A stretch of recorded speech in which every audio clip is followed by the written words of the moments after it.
Imagine a man who gave his country a heartbeat, a visionary, who lifted Brazil from the old world into the new, who defied gravity and expectation to build a modern capital in the middle of a desert. A man who believed in progress, not through war, but through architecture, education, and unity.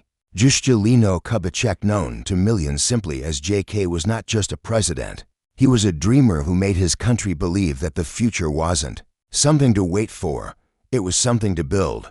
During his presidency from 1956 to 1961, he ushered in Brazil's golden age: industrial expansion, social development, the construction of Brasília. But that same brightness made him dangerous to the military elite, to foreign powers, to those who preferred puppets over independent minds. So when the military dictatorship took over Brazil in 1964, JK, once the brightest light in the room, was suddenly a problem they needed to solve. Officially, his life ended in a car crash on August 22, 1976, a routine road trip turned tragedy. But decades later, the cracks in that story began to show. Witnesses vanished, photographs disappeared, reports conflicted, and the silence deafening. Because JK didn't just die, he vanished twice, once from the road and again from history. Here's what they told the world. JK was traveling from Sao Paulo to Rio de Janeiro, seated in the back of a Ford Galaxy when the car collided with a truck on a rural highway in Resende. It was a tragic accident, sudden, simple, end of story. The funeral came quickly. The media followed the official line, but something about it never felt right. Eyewitnesses claimed the car wasn't speeding, that there was no visible sign of impact with a truck, that the vehicle exploded out of nowhere.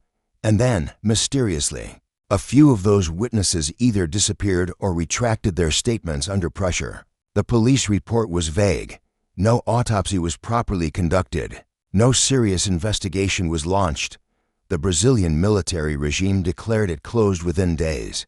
No questions, no answers, just silence. But whispers began to grow, not from conspiracy theorists, but from those who had worked with JK, who had loved him, who had feared this very outcome. They remembered how he had opposed the 1964 coup, how he had dared to criticize the dictatorship, how he had spoken openly about returning to politics, how he still held massive influence among the people. He had been a symbol of democracy in an era of suppression, and the regime knew that symbols are more dangerous than soldiers. They couldn't afford his return, not in an election, not even in memory. And that's where things get darker. In the late 1990s, Brazil began a slow, painful process of revisiting the crimes of the dictatorship. A federal commission reopened the case of JK's death, and what they found was chilling. Declassified documents, eyewitness testimony, and forensic reports painted a picture not of an accident, but of an assassination. The car had signs of an explosive device. The damage pattern was inconsistent with a crash. One report suggested the brake lines had been tampered with. A former military agent came forward in 2000, claiming that JK had been targeted in a covert operation authorized at the highest levels of the regime. And what's worse, there were whispers that U.S. intelligence may have known, or worse, helped. You see, during the Cold War, Latin America was a chessboard and Brazil was a crucial piece. The U.S., desperate to keep communism out of the region, supported numerous military coups, covert assassinations, and right-wing regimes, often under the quiet guidance of the CIA. JK wasn't a communist, but he wasn't controllable either. He had reached out to Cuba, spoken about Third World unity, and refused to kneel to U.S. interests.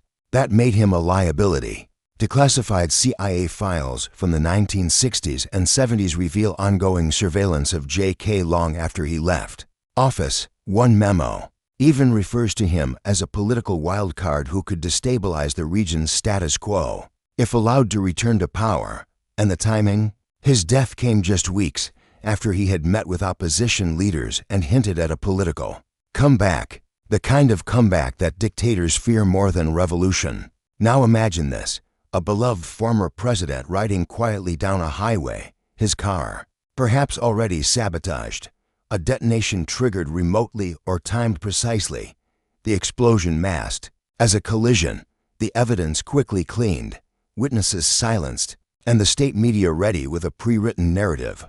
No one looked deeper because they were told not to. And then, for decades, Brazil moved on.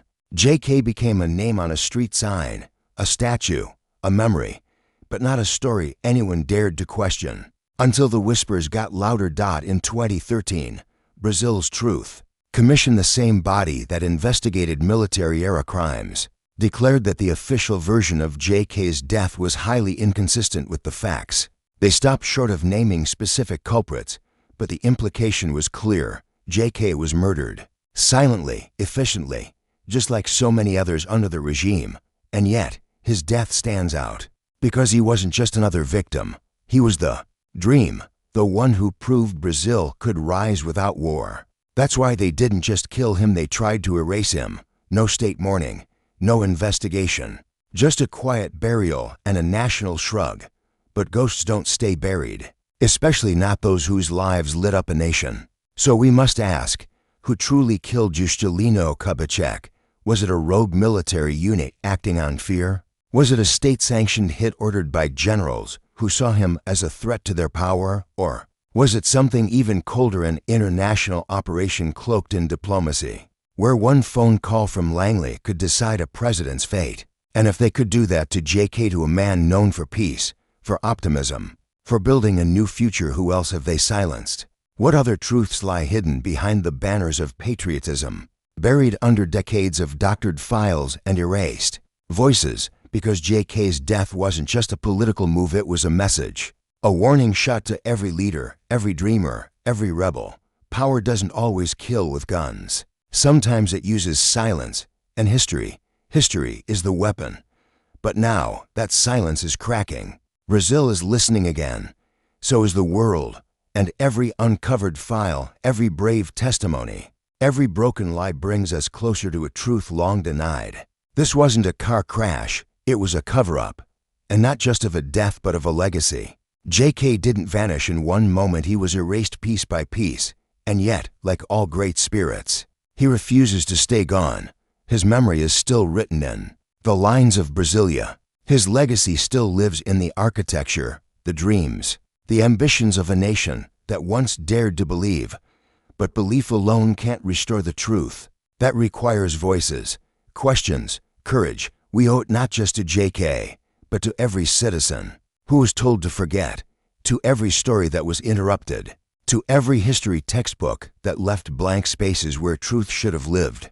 The question is not whether he was murdered. The question is, why haven't we done more to expose those who made it happen? And maybe, just maybe, the greatest threat to tyranny isn't rebellion. It's memory, the kind that refuses to fade, the kind that haunts, the kind that whispers to future generations, even through the lies. Because you can kill a man, you can even bury his story, but the truth always finds a way to rise.